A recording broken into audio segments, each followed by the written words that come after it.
guys, welcome to my channel. I still remember my humble self, MC Bernardino. Thank you very much for coming to this channel. I can't overemphasize that. Thank you so much for those of you that are subscribed to this channel. Thank you so much for sharing my video, for hitting the like button, for dropping the comment.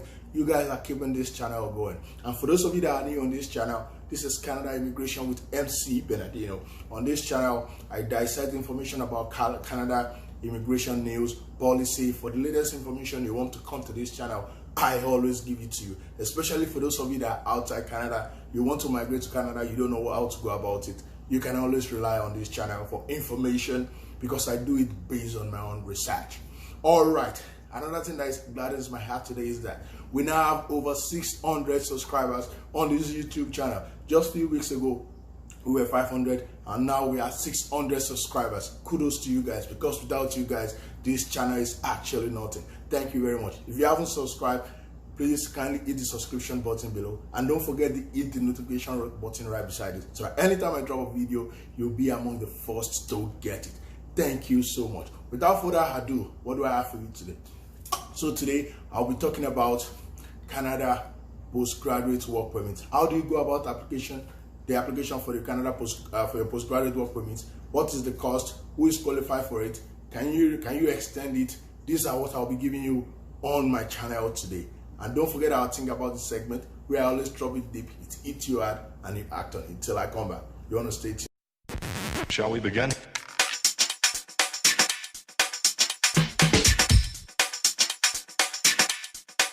Let's begin now.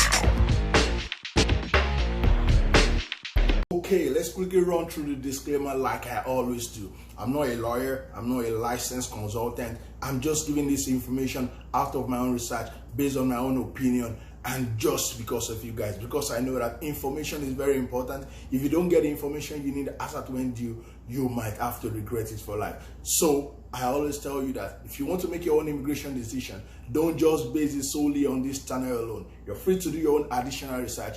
I'm just here to guide you. All right, let's hit the ground running. So today, like I said, I'll be discussing about Canada postgraduate work permit. So my information today is actually geared towards, if you're outside Canada, you want to come into Canada for study, you need to get this information. Or if you're in Canada and you're schooling, you need to know what is the process when you're done schooling. So now let's hit the ground running. So Canada postgraduate work permit. So if you come into Canada and you study, you are entitled to postgraduate work permit. But you need to note something. Not all schools that you attend in Canada can qualify you to get postgraduate work permit. There are some designated learning institutions that's more like public schools. If you attend public schools in Canada, then you might be qualified for postgraduate work permit. In this video, I'll be linking the designated learning institution. So before you pick any school that you want to study in Canada, you need to check if it's a designated learning institution so that you'll be qualified for it. Because you don't want to waste your time studying in school and at the end of it, when you're done studying, you can't apply because you're not qualified. So I'll be linking it down in this video.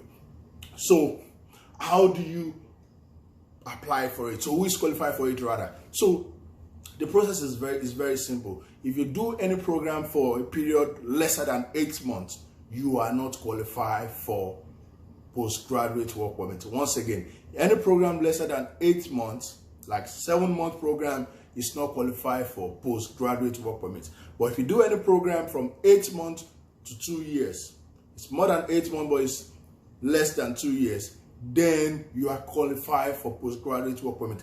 How long will it be? So it depends on the course of the study. If you do an 8-month program, you get a 1-year postgraduate work permit when you're done.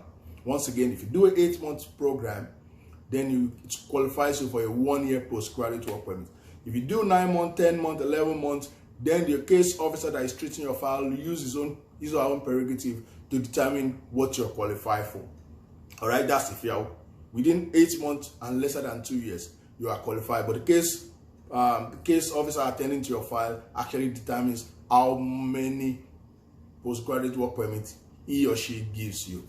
All right, but if you do any program 2 years and above, then you are qualified for 3 years postgraduate work permit. I'll run over this quickly again so that you understand it. Any program lesser than 8 months, you are not qualified for postgraduate work permit. But from 8 months and lesser than 2 years, the case officer actually uses your own prerogative to determine what you're qualified for. But you can be so sure that if it's 8-month program you do, you're qualified for 1 year postgraduate work permit. Now, any program 2 years and above, you are qualified for 3 years postgraduate work permit. I hope you understand this. If you feel you don't understand it, you have any question, drop it in the comment section below and I will get back to you as soon as possible.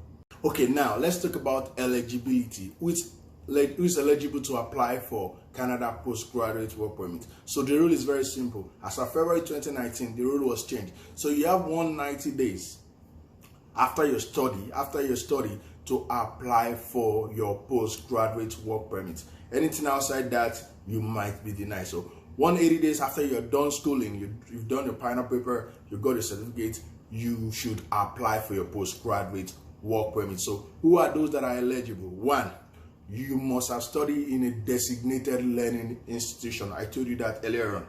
2, your program must be for a minimum of 8 months. Anything lesser than that, you are not qualified for a postgraduate work permit.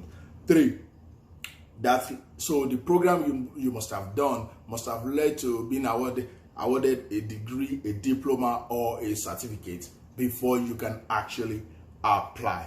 Another thing again is that you need to maintain a full-time status as a student in Canada while you were studying. So you need to be a full-time in school, not a part-time, for you to be eligible to apply for postgraduate work permit.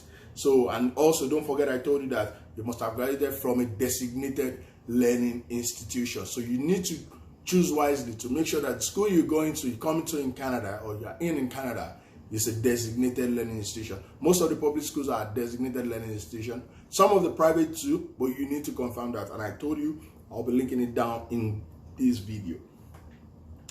So let's talk about if your passport, so because you know that when you're applying for your postgraduate work permit, you need to fill the form, you need to make the payment, and you need to submit your passport. But just in case, sometimes when you apply for your postgraduate work permit, you might be given lesser than what you are supposed to get. Maybe because your passport is expiring soon, then the case officer will not give you anything beyond your expiration date on your passport.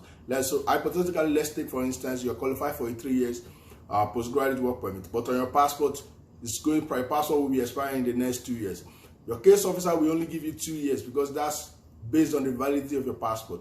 But when you renew your passport, you can actually get the remaining 1 year back. So don't be perturbed about that. So let's look at who are those that are not eligible to apply for postgraduate work permits. So 1, if you already received a postgraduate work permit initially, first time, you might not be given again when you apply for extension. It's usually given in just once. In rare cases, I've seen somebody given postgraduate extension, but mostly it's always given once. So once you receive your postgraduate work permit, when you're done with it, you can't renew it, you can't extend it. Also, if another person that might not be qualified is, if you studied English or French as a second language, you might not be qualified for postgraduate work permits in Canada.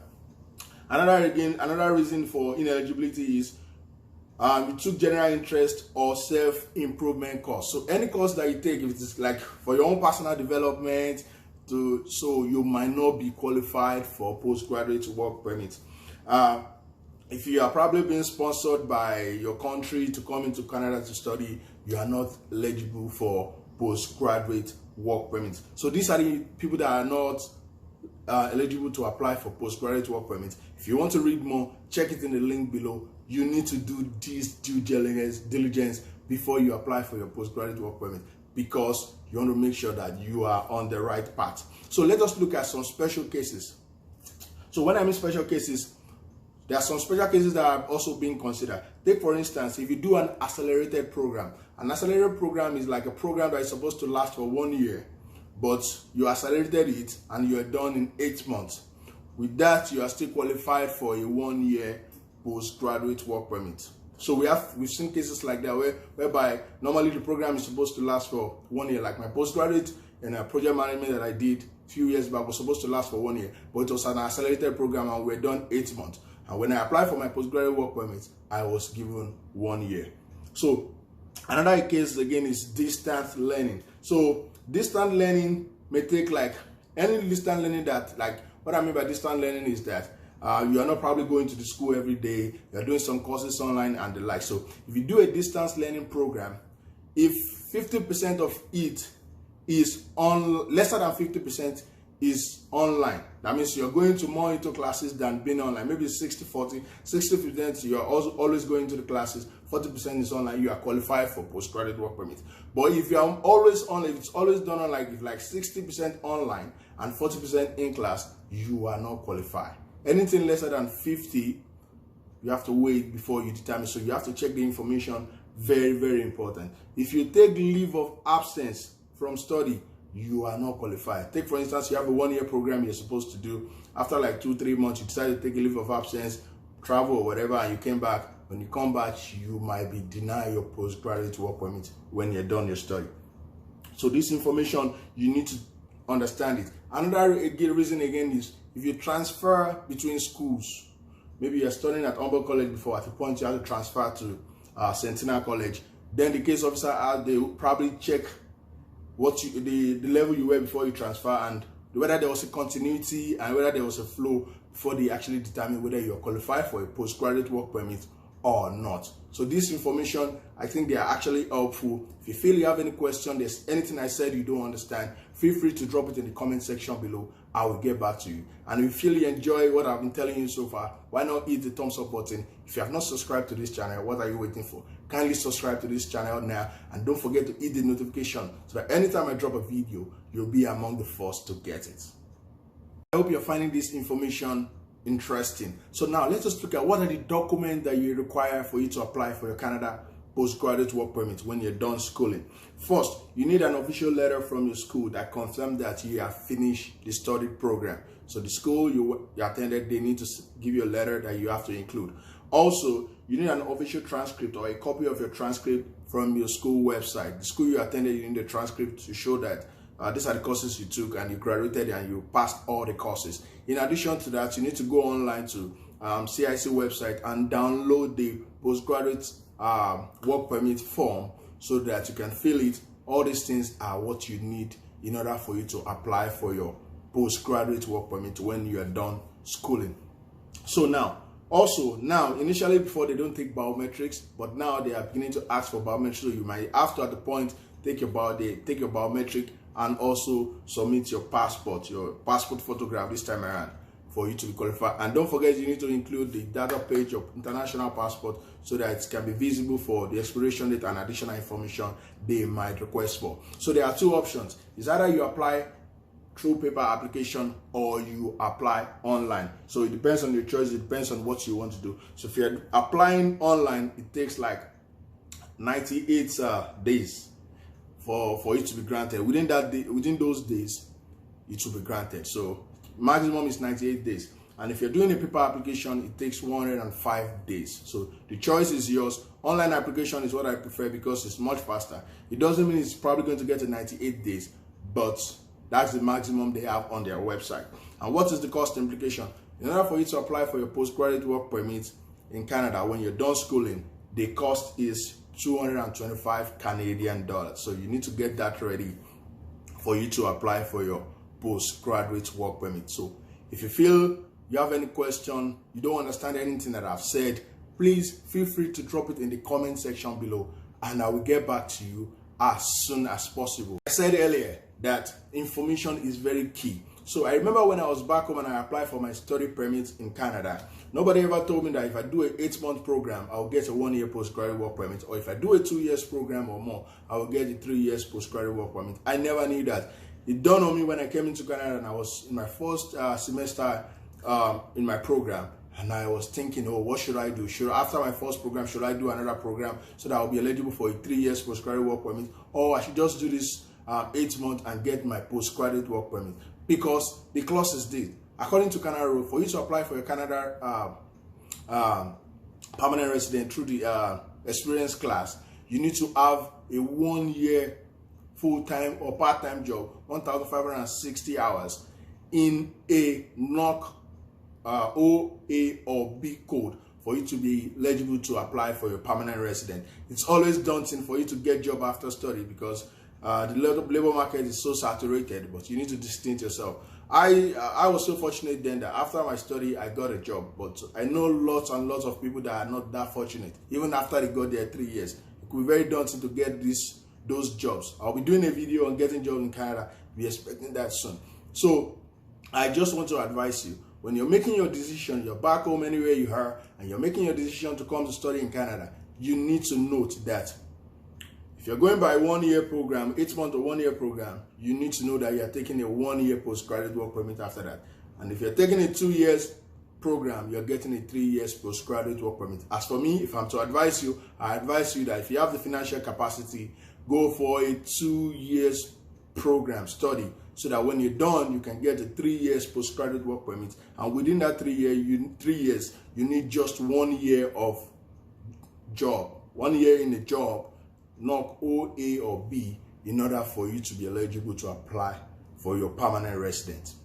If you have any question, anything you're not clear about, like I always tell you, drop it in the comment section below. If you feel you enjoyed this video, why not hit the thumbs up button, hit the like button, share this video with somebody that you actually know is actually thinking of migrating to Canada, and everything will be fine with you. So let us go to our Think About This segment, where I always drop it deep, it hits you hard, and you act on it.